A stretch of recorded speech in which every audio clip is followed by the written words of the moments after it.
आज हम शिक्षा के मनोवैज्ञानिक परिप्रेक्ष्य की यूनिट 3 जिसमें बुद्धि इंटेलिजेंस पे डिस्कस करना है। इंटेलिजेंस को हम आज डिस्कस करेंगे। इंटेलिजेंस 99% आपके क्वेश्चंस में आएगा और इसलिए वीडियो को बहुत ढंग से देखिएगा। इंटेलिजेंस से रिलेटेड बहुत सारे एस्पेक्ट हैं। इंटेलिजेंस एक अपने आप में एक यूनिट है, तो बहुत सीरियसली इसको देखेंगे। आइए वीडियो शुरू करते हैं। तो इंटेलिजेंस ये जो शब्द है ये Herbert Spencer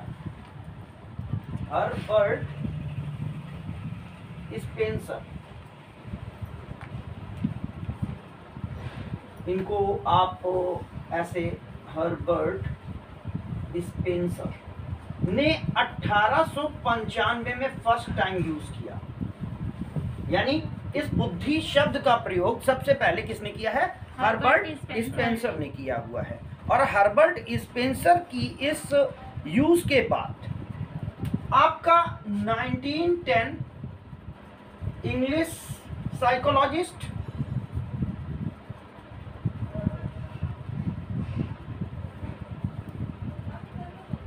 and 1921 American psychologist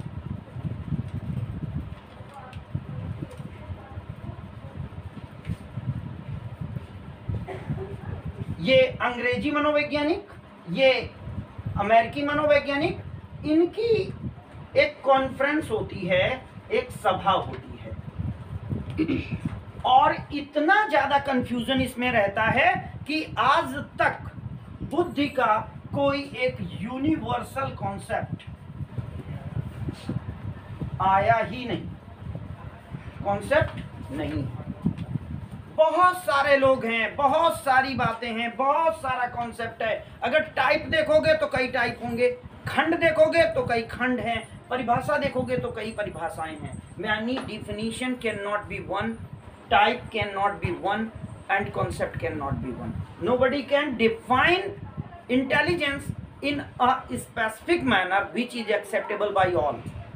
किसी एक व्यक्ति के द्वारा किसी चीज को पूरी तरीके से एक्सेप्ट कर लिया जाए, ऐसी कोई डिफिनीशन यहां पर नहीं आई। इवन देन इंटेलिजेंस है क्या? इंटेलिजेंस क्या है, तो बुद्धि क्या है, इस विषय पर बहुत सारी बातें की गई हैं। तो सबसे पहली बात आती है कि बुद्धि क्या है? कार्य करने की विधि, मेथड ऑफ वर्किंग, कार्य करने की विधि है। अब देखिए, ध्यान दीजिएगा, इसको क्या कह रहे हैं? ये कह रहे हैं कार्य करने की विधि बाया, और इसका नाम है वुडवर्थ। इनका नाम है वुडवर्थ। यानी वुडवर्थ ने ये डिफिनीशन दी कि intelligence is a method of working. Clear? Yes sir. Now अब टर्मन महोदय क्या कर रहे हैं? टर्मन महोदय ने कहा कि जो इंटेलिजेंस है वो इंटेलेक्चुअल थिंकिंग की पावर है, यानी अमूर्त चिंतन की योग्यता, अमूर्त चिंतन की योग्यता। मैं पूरी डिफिनीशन नहीं लिख रहा हूं। Yes sir. ये यहां पर देखिए क्या होगा, बुद्धि अमूर्त चिंतन की योग्यता है। ये किसने कहा? टर्मन ने कहा। तो इन चीजों को ध्यान दीजिएगा कि जो बुद्धि है वो अमूर्त चिंतन की योग्यता है। तो ability of abstract thinking, ability of abstract thinking, ये किसने बोला? टर्मन ने बोला।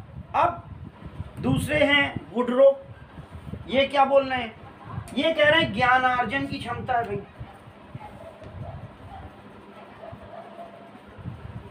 ज्ञानार्जन की क्षमता, इसको कैसे डिफाइन करें? कैपेसिटी टू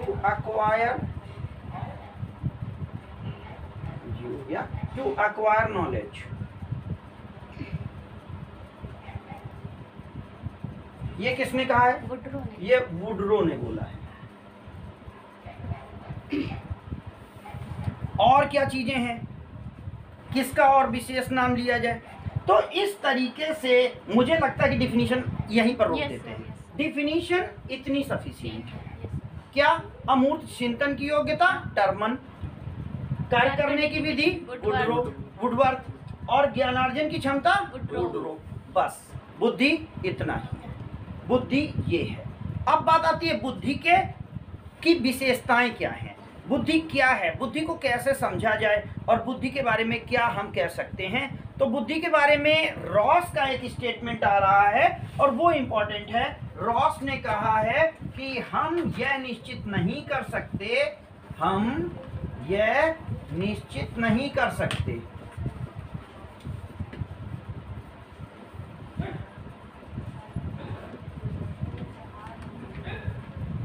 कि बुद्धि में क्या शामिल है और क्या नहीं।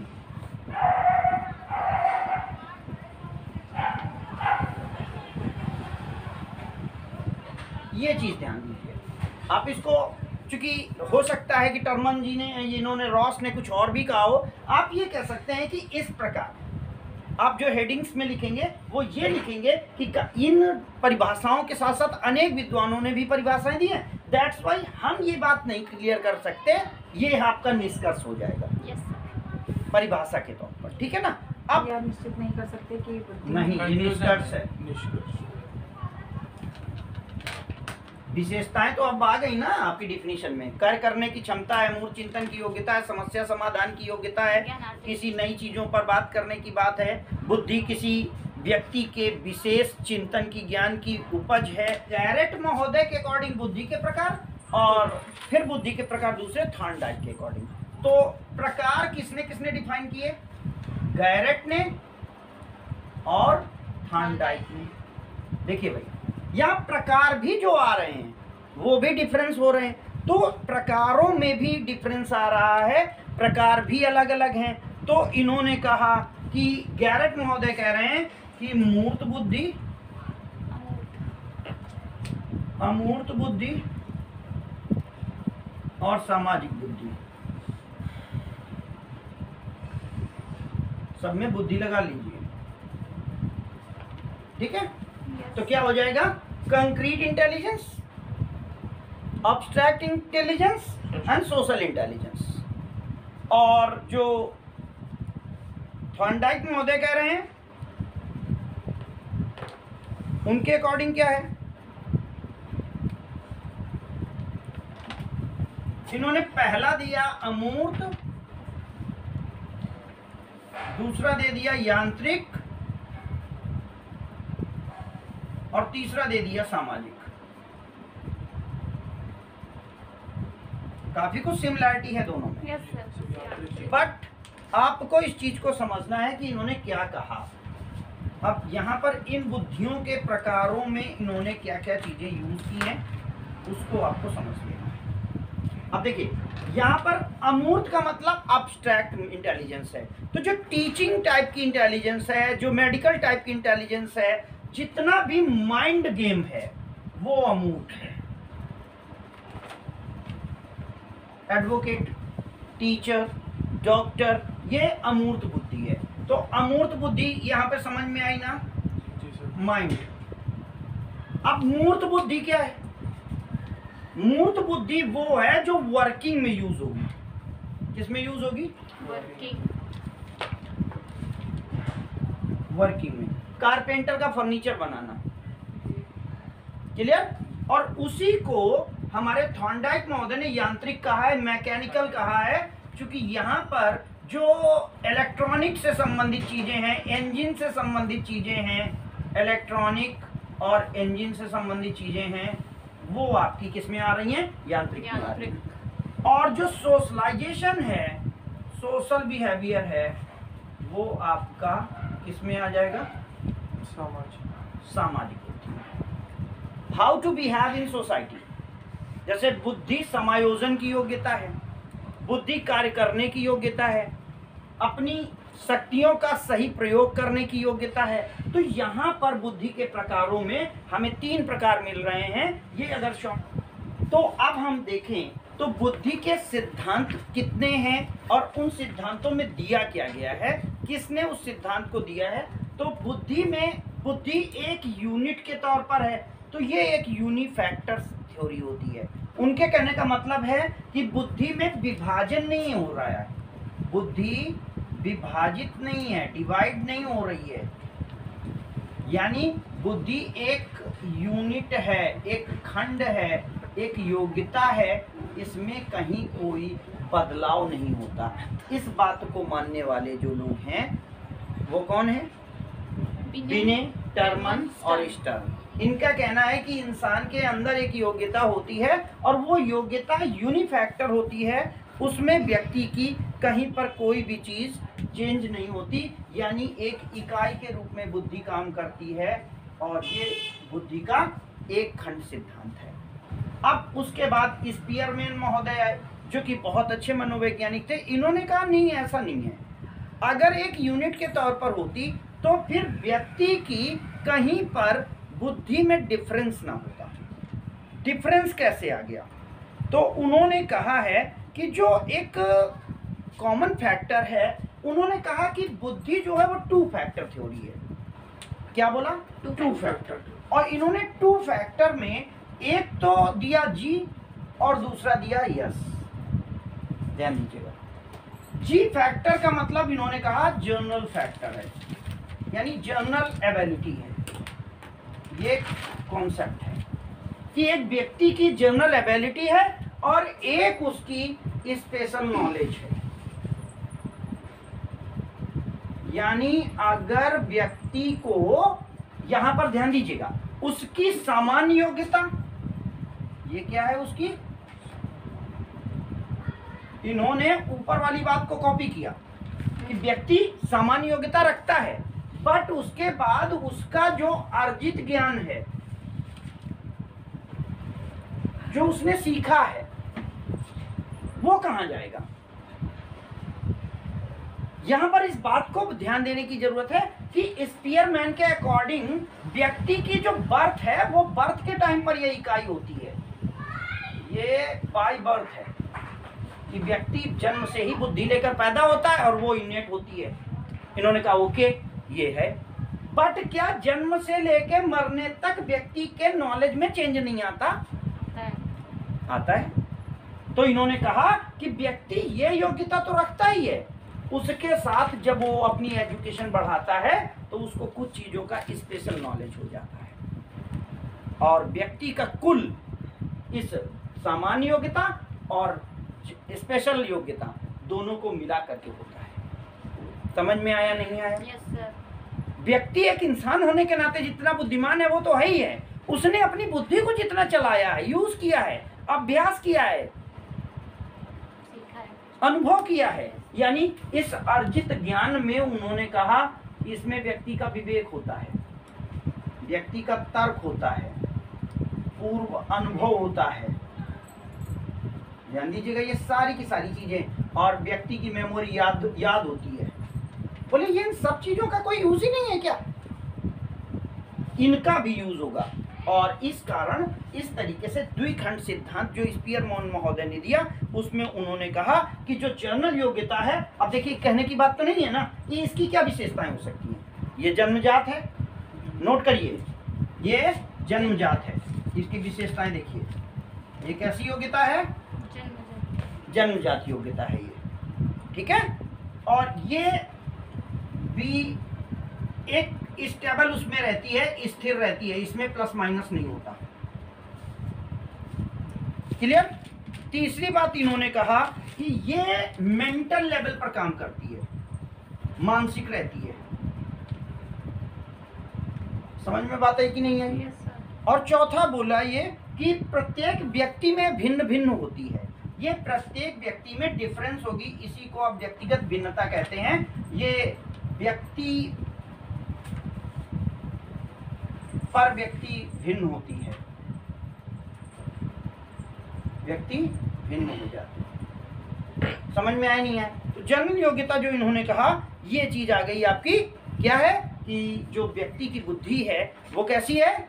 जन्मजात है, उसमें कोई चेंज नहीं होता और ये कहीं पर कुछ नहीं हो सकता, ये जन्मजात है। अब जब ये जन्मजात है तो ये वाली कैसी हो गई? अर्जित हो गई। समझ में आया नहीं आया? इसका स्पेशल एक ज्ञान होगा, विशिष्ट यूज होगा, विशिष्ट प्रयोग होगा, ये स्पेशल फैक्टर है। तो अब आपको ध्यान रखना है कि पूरी तरीके से इस पूरी बात का वो क्या आ रहा है, वो ये आ रहा है कि स्पीयरमैन ने कहा कि बुद्धि equal to G plus S factor, यानी जर्नल प्लस स्पेशल फैक्टर दोनों जहां मिल जाएंगे वहां पे क्या आ जाएगा, द्विखंड सिद्धांत आ जाएगा और वहां पर विशिष्ट योग्यता आ जाएगी। बात समझ में आई कि नहीं आई? क्लियर? तो इन्होंने इसके बाद ग्रुप फैक्टर पे स्पीयरमैन ने इसी तरीके से, ध्यान रखिएगा, इसी सिद्धांत को, ये 2 यूनिट हो गया। उसके बाद इन्होंने कहा कि अब बुद्धि क्या है कि यहाँ पर जी आया और जी के आसपास एस आया हर जगह, ये इनका त्रिखंड सिद्धांत है। इन्होंने इसी चीज को थोड़ा सा चेंज करके कहा कि बुद्धि सामूहिक खंड या ग्रुप फैक्टर में रखा जाए और इसमें विशिष्ट योग्यताओं और सामान्य योग्यताओं के साथ इसको रखा जाता है, तो इसे हम त्रिखंड सिद्धांत कहते हैं। ठीक है? अब उसके बाद स्पीयरमैन महोदय का जो ये त्रिखंड हो गया, फिर आया आपका कैली और थर्स्टन का बहुखंड सिद्धांत। तो ये जो बहुखंड सिद्धांत कैली और थर्स्टन का आया है, यहाँ पर आपको ध्यान देना है कि कैली के अकॉर्डिंग क्या हुआ। ये बात समझ में आ गई कि नहीं आ गई? Yes, अब कैली क्या कह रहे हैं? कैली महोदय ने कहा कि बहुखंड है, तो बहुखंड में इन्होंने कहा कि बुद्धि क्या है। अभी देखो, देखते जाना, मैं बता रहा हूं, इस चीज को समझने की कोशिश करिए। इन्होंने कहा कि देखिए, इन्होंने कहा रुचि, गामक योग्यता, मूव करने की योग्यता, मानसिक विकास, मेंटल डेवलपमेंट, ठीक है, शारीरिक योग्यता, शाब्दिक योग्यता, फिजिकल डेवलपमेंट, शाब्दिक, वर्डली, इस तरीके से इन्होंने और 3-4 शब्द दिए और इन्होंने कहा कि बुद्धि कुल मिला के इक्वल टू बुद्धि। अगर एक मैथमेटिकल फॉर्मूला समझते होंगे तो बुद्धि मतलब क्या? बुद्धि मतलब इन सबका सम, एग्रीगेट। तो वो बात इनकी आ गई, ये कैली की योग्यता है। अब यहाँ पर जो बुद्धि थर्स्टन के अकॉर्डिंग थी, उन्होंने उसमें कुछ चीजें बढ़ा दी। इसी के साथ उन्होंने कहा प्रत्यक्षीकरण। बुद्धि, कुछ बुद्धिमान होते हैं वो अपनी बात साबित कर देंगे तुरंत। प्रत्यक्षीकरण के साथ समस्या समाधान,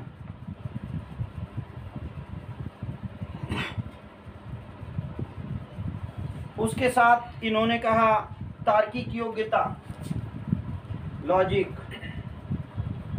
तार्किक योग्यता, समझ रहे हैं, इक्वल टू बुद्धि।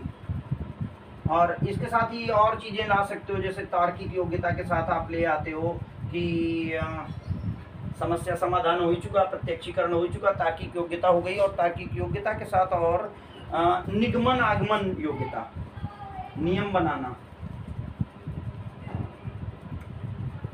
कल आपने जनरलाइजेशन पढ़ा था ना सीखने में, कि एक जगह पर जब कोई चीज होती है तो हम दूसरी जगह से चीजें समझ लेते हैं। तो थर्स्टन ने कहा कि ये सारी चीजें भी इसके साथ मिल करके बहुखंड सिद्धांत बनाती हैं और बुद्धि इसका नाम है। क्लियर?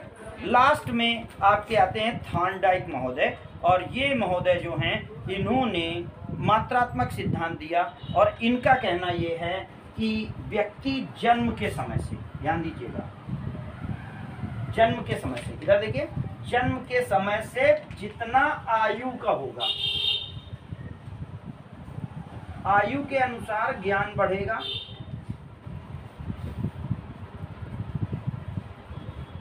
और व्यक्ति में बुद्धिमानी बढ़ेगी। व्यक्ति में बुद्धिमानी बढ़ेगी, यानी वो मान मतलब ओनर और बुद्धि मतलब बुद्धि का, वो बुद्धि का मालिक होता जाएगा। यानी उम्र के साथ, जैसे कहते नहीं, समय बढ़ने से आदमी की बुद्धि बढ़ती है, दिन बढ़ने से दिमाग बढ़ता है, कुछ लोगों का जो कहना है ना। तो ये चीज़ यहाँ पे मात्रात्मक आती है, और यहाँ ये आपके बुद्धि के सिद्धांत कंप्लीट हो जाते हैं। आगे अब हम बुद्धि के सिद्धांत की जो IQ लेवल है उसको मेजर करने के मेथड्स के बारे में चर्चा करेंगे। तो अब हम बुद्धि के मापन पर आते हैं कि बुद्धि का मापन कैसे किया जाएगा। तो इंटेलिजेंस क्वांटेंट पे बात करेंगे जिसे कि हम IQ बोलते हैं। और यहाँ पर आप ध्यान दीजिएगा कि इन इंग्लिश इसे हम MA/CA मल्टीप्लाई 100 करते हैं। इसको अगर आप हिंदी में देखें तो हिंदी में ये मानसिक आयु बटे वास्तविक आयु मल्टीप्लाई 100 होगा। अब यहाँ पर मानसिक आयु और वास्तविक आयु क्या है? मानसिक आयु का मतलब मन की क्षमता कहाँ की है, यानी उसके मस्तिष्क की क्षमता किस एज की है, किस उम्र की है। जिस उम्र की वो क्षमता रख रहा है वो उसकी मानसिक आयु है। और वो जितने वर्ष का है, सीधे समझ लीजिए, जितने वर्ष का है यानी जन्म से अब तक की आयु, ये आपकी CA होती है। इसे हम CA को वहां पर क्रोनोलॉजिकल एज कहते हैं और इसे हम मेंटल एज कहते हैं। अब फॉर एग्जाम्पल आप यहाँ पे समझ लीजिएगा कि सपोज एग्जाम्पल के तौर पर आप ये समझिए कि P एक कोई पर्सन है। ये बच्चा इस समय जो है, ये बच्चा मान लीजिए 8 साल का है, 12 साल का या 8 साल का, मान लीजिए 8 साल का बच्चा है। ये 8 ईयर चाइल्ड है and he is solving some of sum of 12 year class group, यानी वो 12 वर्ष की उम्र का बच्चा जिस एज में आता है, 12 वर्ष की उम्र का बच्चा जिस एज में आता है। अब यहाँ पर आप इसको और थोड़ा अगर इजीली समझ पाए, वैसे तो यहीं पर क्लियर हो गया कि उसकी IQ क्या है। अब इस चीज को थोड़ा सा हम और एक जगह क्लियर ये करना चाहें कि अगर हम कक्षा 6 की एज पे क्लास 1 देते हैं, एज 6 में हम क्लास 1 में एडमिशन लेते हैं, जो कि 6 से 14 का कॉन्सेप्ट है, यानी 14 वर्ष का जो बच्चा होता है वो क्लास 8 को क्रॉस कर लेता है। ये हमारी मतलब निपुण असेसमेंट एक्ट के तहत तो ये RTE का भी आपका RTE 2009 का पैरामीटर है। अब बच्चा किस एज में है? 8 साल का। 8 साल का। तो it means presently he is studying in class 6 में हुआ, 1 में, 7 में हुआ, 2 में। अब वो किस एज में है? 3 क्लास में है। समझ में आया? 3 क्लास में है। और वो कर क्या रहा है? कक्षा 3 का बच्चा 14 साल की एज का है, मतलब एज कितनी है? 12 है ना। तो वो क्लास कौन सी सॉल्व कर रहा है? 6 क्लास के मैथ्स के सवाल सॉल्व कर रहा है। क्लियर? 6 साल में कितना, ये 12 साल में कितने का हो जाएगा? 6 6 12 हुआ ना, 6 साल का बच्चा हो गया, क्योंकि उसकी एज कितनी है? 12 है ना। 12 इयर्स की वो मतलब जो MA है वो 12 ईयर की सॉल्व कर रहा है, और जो CA है उसकी वो कितनी है? 8 ईयर की। 8 ईयर की उसकी CA है। ये समझ में आ रही कि नहीं? 12 की MA, 8 की CA। तो अब हम फॉर्मूले को, अगर इस कंडीशन को फॉर्मूले में रखेंगे तो MA ऊपर रहना है। Yes, sir. 12/8 into 100. And multiply 100। Okay, यहाँ पर जब आप इसको 1.5 हो जाएगा, और 1.5 को 100 से मुझे मल्टीप्लाई करेंगे तो 150 IQ आ रहा है। Yes, sir. और 150 IQ का बंदा मतलब सुपर टैलेंटेड, 140 के ऊपर प्रतिभाशाली है। Yes, sir. Yes. समझ में आया नहीं आया? हाँ। तो ये पैरामीटर कहाँ चला गया? Yes, sir. Super talented. और यही अगर उल्टा होता तो 8/12 होता। लगभग इनकी 65-68 के आसपास इसकी IQ आती। ओके, 65 के आसपास आती। तो फिर ये कहाँ चला जाता? मतलब लो थोड़ा हो जाता है ये, एम्बेसाइल, जड़ बुद्धि, जिसको क्या बोलते हैं? जड़ बुद्धि। एम्बेसाइल, जो मूर्ख बुद्धि का व्यक्ति होता है, बल्कि इसे हम अल्प बुद्धि के रूप में जानते हैं और इसे उसी तरीके से सॉल्व करते हैं। तो यहाँ पे आईक्यू क्लियर हो गई। जी। यहाँ पर इंटेलिजेंस बुद्धि का बस सिद्धांत मैं कहूँगा आपको इतना स्टडी करना है।